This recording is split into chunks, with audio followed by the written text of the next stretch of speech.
The smell hit first. Voss Station's creature row smelled like wet fur, something metallic, and the sharp tang of alien feed pellets left too long in the heat. Ray Calloway had walked through worse. He was cutting across the vendor row because it saved 4 minutes compared to the main corridor, and 4 minutes meant his cooling coil order would still be at the parts desk before the shift change closed it out. He was not looking for anything. He was not in the market for anything. He had a duffel bag, a 3-day stubble, and exactly enough credits to cover his bunk for 2 more weeks while the repair contract paid out. He almost made it through. The crowd thinned near the far end of the row, where the stalls got smaller and the lighting got worse. Most buyers stayed toward the front, the bright cages, the impressive specimens, the creatures that growled or shimmered or changed color on command. Back here, near the drainage grates and the flickering overhead strip, nobody was stopping. Ray stopped. The cage was the size of a storage crate. Inside it in the far corner sat a dragon hatchling no bigger than a house cat. Black scales, dull and flat in the bad lighting. One wing folded neat. The other sat at a slight wrong angle, not broken exactly, just bent in a way that had healed wrong or never healed at all. Her eyes were amber. She was not packing, not vocalizing, not doing any of the things the creatures closer to the entrance did to pull attention. She was just sitting, watching the crowd not stop. A sign zip-tied to the cage read, "Last unit, unsold, clearance pricing." Below that, in smaller print in 3 languages, disposal pending, end of week cycle. The broker appeared from behind a curtain. He was Doriki, a wide, gray-skinned species from the outer shelf systems, built low to the ground with 4 arms and a permanent expression of mild impatience. He looked at Ray the way vendors look at browsers, suspicious of the time, doubtful of the money. "Run of the clutch," Doric said before Ray asked anything. "Siblings all moved in the first week. This one nobody wants. Too small for the bonding contracts. The licensed riders want size, wingspan, projected mass at maturity. Too plain for the collectors. Too unimpressive for the arena brokers." He crossed 2 of his 4 arms. "She eats, which costs me. End of week she goes in the disposal log." Ray looked at the hatchling. The hatchling looked at Ray. She did not make a sound. She did not move toward the cage bars. She just held his gaze with those amber eyes, not desperate, not pleading, just watching, the way something watches when it has learned that making noise changes nothing. "What's wrong with the wing?" Ray asked. "Hatched that way, possibly fixable, possibly not. Nobody paid a vet to check." "She eating okay?" Doric shrugged 2 of his 4 shoulders. "Minimum intake. She stopped competing when the others were here. Now she eats just enough." He paused. "I am telling you this so you do not come back later with complaints. No refunds, no guarantees. She may not last a full month regardless of what you do." Ray was quiet for a moment. He was doing math in his head, not emotional math, actual credits math, the kind he was good at and did automatically. "What's the clearance price?" he said. Doric told him. It was less than Ray's last parts order. It was, honestly, barely the price of a decent meal on the upper deck. Ray paid it. He did not negotiate. He did not ask for a carrying case or a care sheet or any kind of documentation.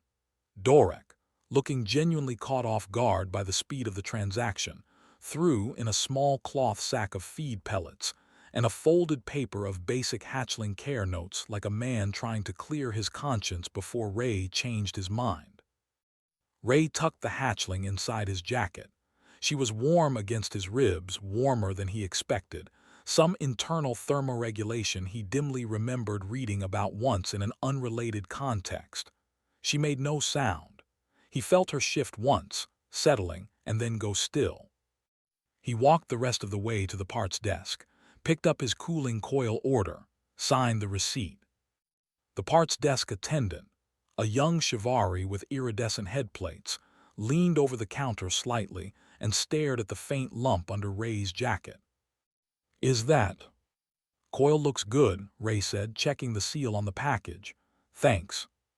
He walked back to his bunk room. He set the hatchling down on his folded spare jacket on the lower shelf. It was the warmest spot in the room, near the heating vent. She sat where he put her and watched him pull out the care sheet and read it front to back, then read it again. Then he sat on the edge of his bunk and looked at her. She looked back. Okay, he said quietly to no one in particular. Let's figure this out. She blinked once, slow, deliberate.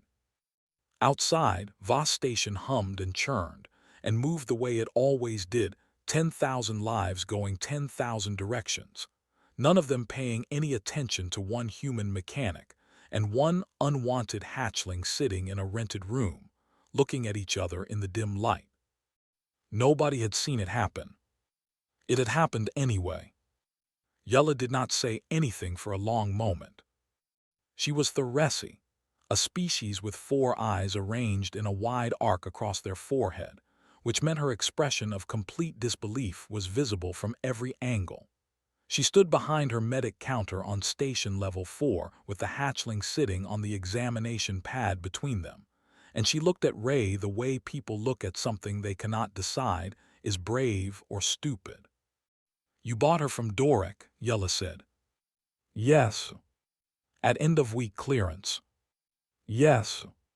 Because she needed to not be disposed of, Ray said. Can you look at the wing? Yulla looked at the wing. She ran a scanner over it slowly, then ran it again.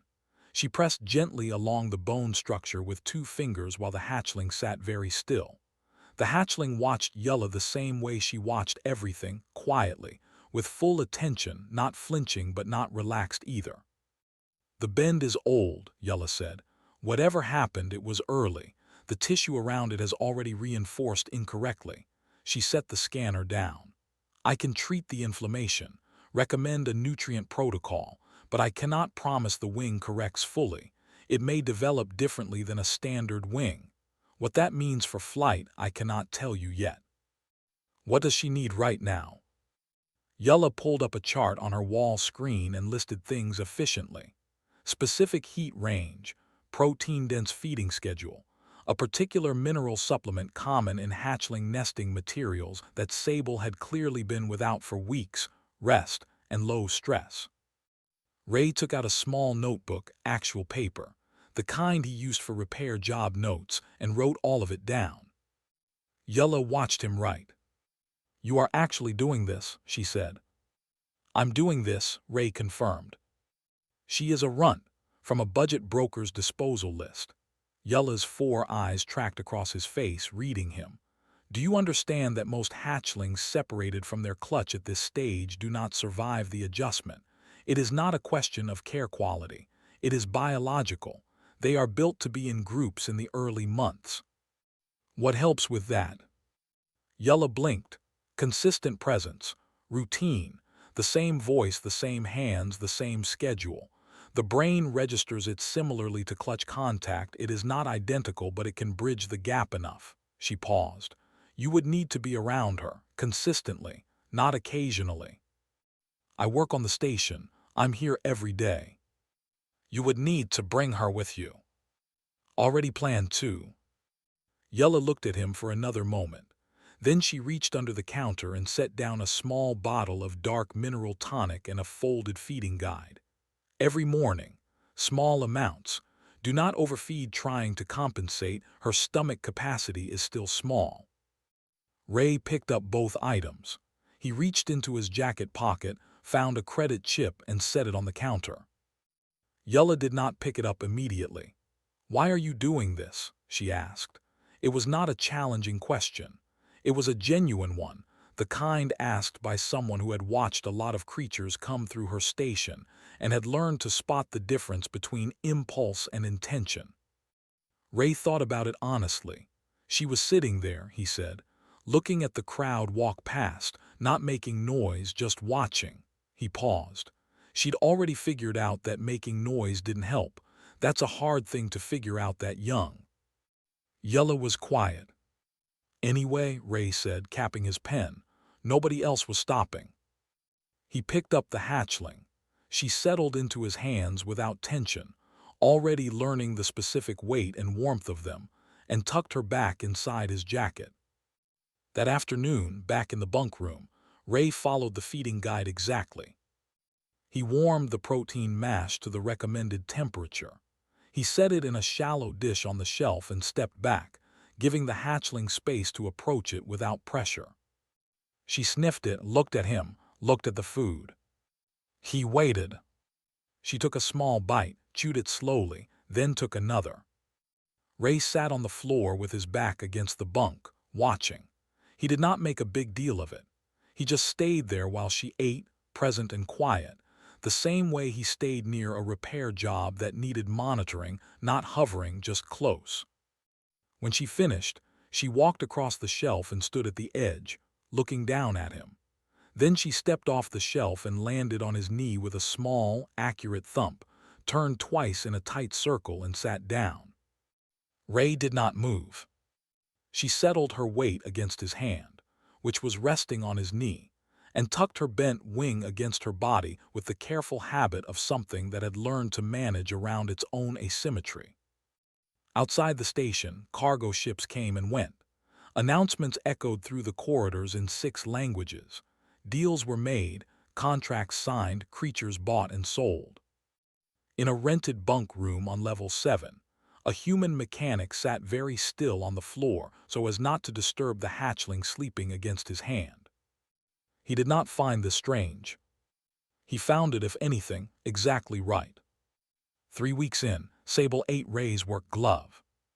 Not the whole thing, just the thumb and part of the wrist strap, which she chewed through with focused, methodical patience sometime between Ray leaving for his morning shift and coming back for his midday break. She was sitting next to the remains when he walked in, looking up at him with an expression that conveyed neither guilt nor apology.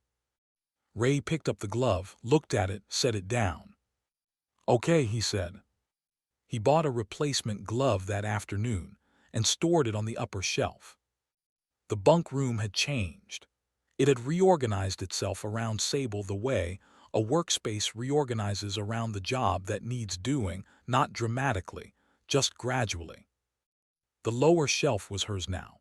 A folded thermal pad, the mineral tonic bottles lined up neatly by date, a shallow water dish, and whatever she had dragged there from other surfaces, which currently included 2 of Ray's pen caps, a bolt he used as a reference-size tool, and a square of wiring insulation she apparently found comforting to sleep on.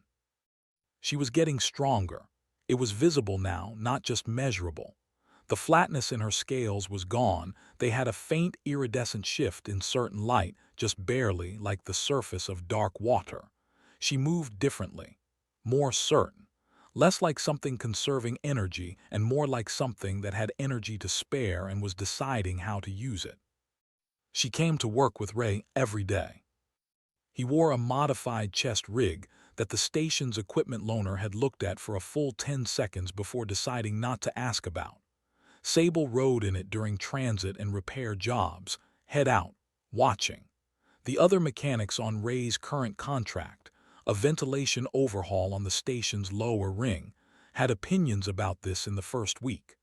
By the second week, they had stopped having opinions.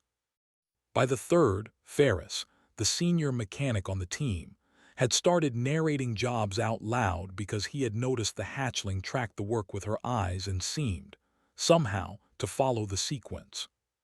"She's watching the junction," Ferris said one afternoon, not entirely joking.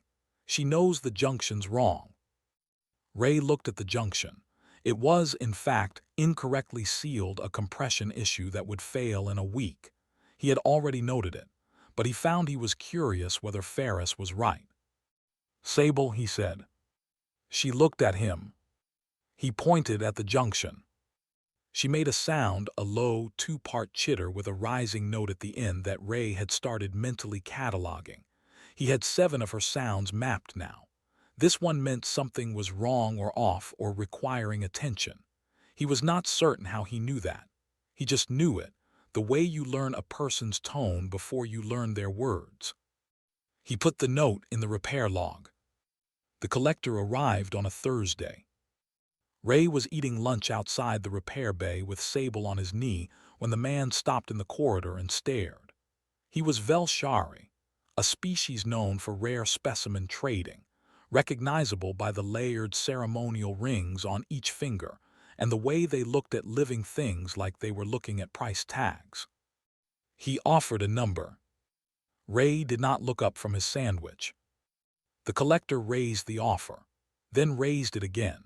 He explained that a black-scaled female hatchling with amber eyes was rare enough to be of interest to serious collectors, bent wing or not, perhaps because of the bent wing, which was unusual and therefore notable. He used the word specimen 4 times in under a minute. Sable, sitting on Ray's knee, turned her head and looked at the collector the way she looked at the faulty junction, steady, unblinking, cataloging. "Not for sale," Ray said. "I can go higher." "Not a price issue," Ray said. He looked up then briefly, just long enough to make the point clear. "She's not a specimen, not interested." The collector lingered another moment, visibly calculating, then left. Sable watched him go. Then she turned back and pressed the top of her head against Ray's jaw, a gesture she had invented 3 days ago that Ray had not yet classified, but suspected was its own category entirely. That evening, Yulla stopped by the bunk room for an unscheduled check. She did them occasionally, framed as routine, which Ray understood was her way of being invested without admitting to it. She scanned Sable thoroughly and was quiet for longer than usual. "The wing musculature," Yulla finally said. "It is developing around the deformity instead of despite it. I have not seen this before in standard references." She lowered the scanner. "She is building entirely new structure, different leverage points, different folding geometry." Yulla looked at Ray with all 4 eyes. "I do not know what her flight will look like, but I think it will be flight." Ray looked at Sable, who was investigating Yulla's scanner bag with her nose. "Yeah," he said, "I figured."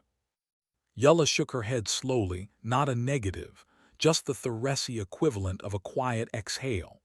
"Humans," she said, with the tone of someone who had been surprised against their will and was not entirely happy about it. Ray found this reasonable. He was a little surprised, too. Not at Sable, at how obvious it had always been that she was going to be fine. He had just been the one willing to stay close enough to notice. The researcher showed up with 3 bags of equipment and a recording drone. His name was Dr. Pelton, a human academic from a university program studying interspecies bonding development, which Ray had not known was a field until Pelton handed him a card explaining it. He had heard about Sable from a contact on Voss Station and had requested an observation window. Ray had agreed to 1 hour. Pelton set up in the bunk room with practiced efficiency. He placed sensor nodes at 3 corners, activated the drone, calibrated 2 handheld instruments, and opened a data tablet. He moved around the space quickly and confidently, the way people move when they are very comfortable with their own expertise and have not recently been reminded that expertise has edges. Sable sat on the upper shelf and watched him set up. Pelton began the session. He narrated into a recorder as he worked, noting Sable's scale condition, her posture, her estimated mass, the visible wing asymmetry. He referenced her as the subject and the specimen, and occasionally as it. He cross-referenced her behaviors against published dragon hatchling development charts, all of which she was ahead of, several of which she appeared to have skipped entirely. Ray sat on the edge of his bunk and said nothing. After about 20 minutes, Pelton leaned close to the shelf to get a better reading from a sensor node. Sable turned her head and looked directly at the recording drone. Then she looked at Pelton. Then she made a sound Ray knew well, the 2-part chitter, the one that flagged something wrong. But she added a 3rd note to it that he had not heard before. He made a mental note. Pelton, not knowing what the sound meant, narrated it as vocalization, unclear function, and kept working. "She can hear you," Ray said. Pelton looked up. "Pardon." "When you talk about her, She understands more than you'd think. I'm not sure exactly how much, but the way she responds to specific words and sequences, it's not random. Ray was not being defensive. He was offering useful data, the way he would tell a colleague something relevant to the job. She's been listening to you since you walked in. Pelton nodded slowly, recording this. Interesting. Has she demonstrated comprehension of complex syntax, or mostly keyword response? I don't know the technical name for it, Ray said, but if you call her a specimen again, she's going to do something to your drone. Pelton looked at the drone, then at Sable. Sable looked at the drone. Pelton cleared his throat. Sable, he said, trying the name carefully, would you come down from the shelf? Sable did not move. She doesn't take instruction from people she hasn't decided about yet, Ray said. He was not trying to be difficult. It was just true. Pelton made more notes. He was quiet for a few minutes, recalibrating, moving more slowly around the space, narrating less, observing more. Ray watched him adjust and thought that the man was actually genuinely curious, not performatively so. He had just walked in with the wrong frame and was now, to his credit, revising it. Near the end of the hour, Pelton put down two of his instruments and just watched Sable for a while. Sable, after a long moment of evaluation, stepped down from the shelf onto the bunk, walked across it, and sat down at the edge closest to Pelton. She looked at his data tablet. He tilted it toward her. She looked at the screen, the hatchling development chart with her own measurements plotted against the published ranges. Every category showed her running ahead of the line. She's 6 weeks past the projected developmental stage for her size class, Pelton said quietly. He was no longer narrating, he was just talking. In documented cases, runts that survive past the 3-month mark usually plateau. They don't catch up, they stabilize at a lower range. He looked at Ray. She's not plateauing, she's accelerating. Ray said nothing. The wing, Pelton continued. I want to be precise about this. The growth pattern I'm seeing in the scan data Yulla shared, it's not compensation. It's not the body making do with damage. It's adaptive development. Novel structure built from scratch, tuned to her specific geometry. He paused. There is no reference for it. There is no chart that covers what she's doing because no hatchling in the cataloged literature has done it. He looked at Sable. Sable looked back at him with amber eyes, unhurried. Why do you think that is? Pelton asked. And this time the question was not directed at his recorder or his notes. It was directed at Ray. Ray thought about it. She had a reason, he said. The others didn't. The ones in your studies who plateaued, they probably survived. They just didn't have a direction to grow toward. He shrugged. She had somewhere to go. Pelton was quiet for a long time after that. When he packed up his equipment, he was careful. He moved Sable's water dish back to where it had been before he shifted it.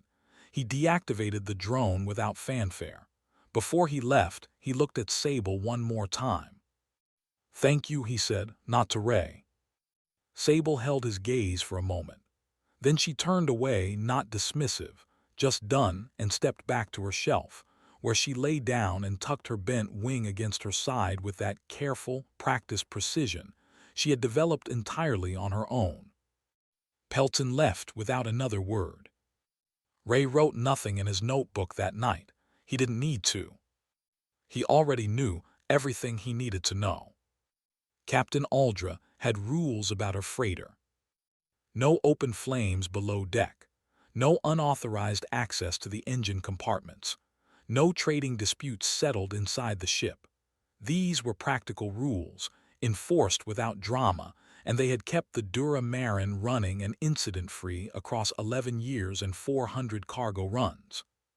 She had not previously needed a rule about dragons. When Ray Calloway applied for passenger transit to the Helen Reach, 2 systems over, where a long-term repair post was waiting, he disclosed Sable in the manifest under the category of personal equipment, which was technically inaccurate and which Aldra called him on immediately during the boarding check. That is not equipment, Aldra said flatly. She was Doric-y, like the broker on Voss Station, though with none of Doric's commercial softness. She was built compact and precise, and she had the eyes of someone who had been lied to creatively enough times to have developed an immunity. She's trained, she's quiet, she doesn't damage property. Ray paused. Mostly. Aldra looked at Sable. Sable looked at Aldra. If there is any incident involving that creature, Aldra said, you both disembark at Relay Point 7. No argument, no negotiation. Fair, Ray said. The first 3 days on the Dura Marin were tense in the specific way that shared spaces become tense when some people have not decided whether they're comfortable yet. The crew of 6 were professional and civil, and carefully positioned themselves near exits when Sable was in the common area. The ship's cargo handler, a large, quiet Shivari named Bress, watched Sable with the focused wariness of someone who had once been bitten by something they assumed was harmless. Sable ignored all of this. She explored the ship methodically, section by section, the way she explored every new space, not nervously, but systematically. She found the warm spots near the engine manifold access and cataloged them. She identified the crew members by their footstep patterns within the first day. She decided that the ship's cook, a small human named Deva, was trustworthy, possibly because Deva was the only crew member who did not change posture when Sable entered a room.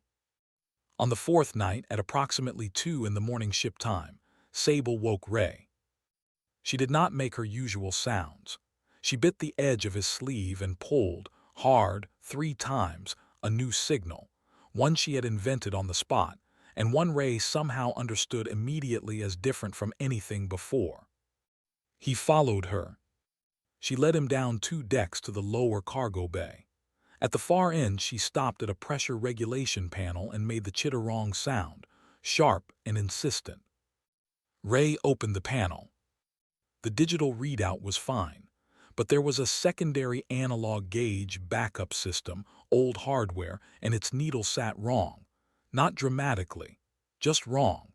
A hairline variance the automated system had not flagged because it was technically still within tolerance. Ray knew what it was in 40 seconds. A microfracture in the pressure sleeve, the kind that fails quietly and then all at once when load spikes. At current cargo weight and the thrust increase scheduled for the reach approach, it would spike within 20 hours. He got his tools. He worked through the night. Sable sat on a crate and watched him, making small sounds at intervals that felt, genuinely, like someone reading the next step before you reached for it. At 600, Aldra found him closing the panel. He showed her the extracted sleeve cracked clean through, invisible to a standard sweep. He showed her the repair log with the timeline. Aldra looked at the sleeve. She looked at Sable, asleep on the crate, chin on her forelegs. Relay Point 7 is no longer applicable, Aldra said. It was as close to an apology as she came, and Ray understood it as one. A week later, in the slow drift of dead space between relay points, the quiet stretch where cargo runs had nothing to do but move forward, Aldra opened the exterior dock bay. It was a rare thing to do in transit. She did it without announcing it. Ray and Sable were standing at the observation window when the bay door opened. The dock space was shielded and pressurized, maybe 15 meters across, small by any measure, vast by the measure of a hatchling who had never been outside a room. Sable walked to the edge. Her bent wing spread first, the good one staying close, the asymmetric one opening wide. She looked out at the dark, at the distant smear of a nebula, at the nothing and the everything. Ray stood behind her. He said nothing. She looked back at him once. He nodded. She jumped. The flight was 9 seconds. It was lopsided and strange and absolutely its own thing, not the clean arc of a standard wing pair but something angular and deliberate, the bent wing generating lift in a way that should not have worked and did. She pulled a wide, uneven circle, dropped too fast, corrected, and came back to raise outstretched arms and landed hard enough that he took a step back. She was breathing fast, scales lit faintly from within, a glow Ray had never seen before, pale gold at the edges. Behind them, in the doorway, 4 members of the Duramarin's crew stood watching in complete silence. Nobody said anything. There was nothing adequate to say. Deva, the cook, made a sound that was not quite a word. Bress, the cargo handler who had been wary since day one, sat down on a crate. Sable pressed her head against Ray's jaw. Ray held her steady.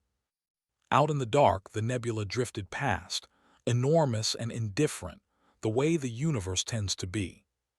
Inside the dock bay, something small and overlooked had just become something else entirely. The word had traveled faster than the ship. That was the thing about freighter crews. They talked between relay points, logged personal messages, shared interesting things with contacts on the next station the way people pass notes. By the time the Duramarin docked at Helen Reach Station, the story of the hatchling and the pressure sleeve had already arrived. Ray did not know this until he walked down the boarding ramp with Sable on his shoulder and found a small, quiet crowd near the dock entrance. Not a dramatic crowd, not people with signs or recording devices, just people who had heard something unusual and had arranged themselves in the vicinity of the unusual thing on the off chance of seeing it. A Shivari dock tech stared openly. 2 human workers from the repair post he was contracted to leaned against the far wall. A pair of Thuresi station workers stood near the check-in desk with their 4 eyes all pointed in the same direction. Sable looked at all of them with the steady, unhurried amber eyes that had not changed since the cage on Voss Station. Ray checked in, collected his assignment packet, and was heading toward the residential block when someone fell into step beside him. A human, older, institutional look, the kind of person who wore their organization's identity in their posture even when not in uniform. "Mr. Calloway," the man said, "my name is Oren. I'm a field registrar with the Galactic Bonding Registry." Ray kept walking. "I know what that is." "Then you know the registry documents formal bonds between Dragonkind and their chosen partners. The documentation grants legal status to both parties at travel rights, contract protections, medical access." Oren matched his pace without difficulty. "We don't recruit for it. It applies when the bond already exists and simply needs to be recognized." Ray glanced at him. "And you think we qualify?" "Based on what Captain Aldra filed in her incident report, yes. The behavior you've described, the developmental arc documented by Dr. Pelton, the apparent communication system, the protective instinct that's not a pet dynamic, that's a bond." Oren paused. "I should tell you that in 12 years with the registry, I have never processed a bonding form for a runt hatchling from a clearance disposal list." He said it plainly, without condescension. "The registry typically deals with bred and certified dragon lines. This would be the first of its kind on record." Ray stopped walking. He looked at Sable.